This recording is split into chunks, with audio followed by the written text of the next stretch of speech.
கோவிந்தா அச்சுதா போற்றி போற்றி என்று திருமாலை பணியும் போது ஒரு பெண்ணாகப்பட்ட நான் இப்படி அருந்தவங்கள் செய்த காரணம் என்ன என்று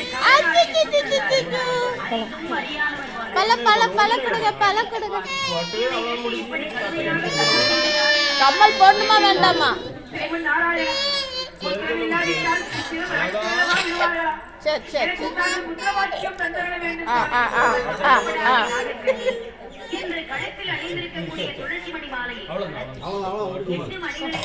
அண்ணா வழி வந்துச்சு.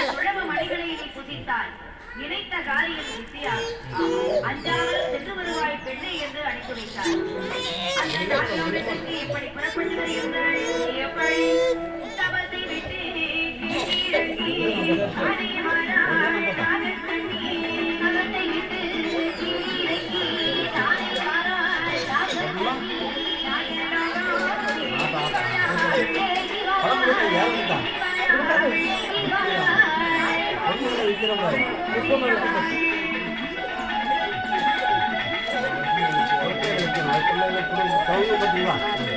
மாயவன் கொடுத்த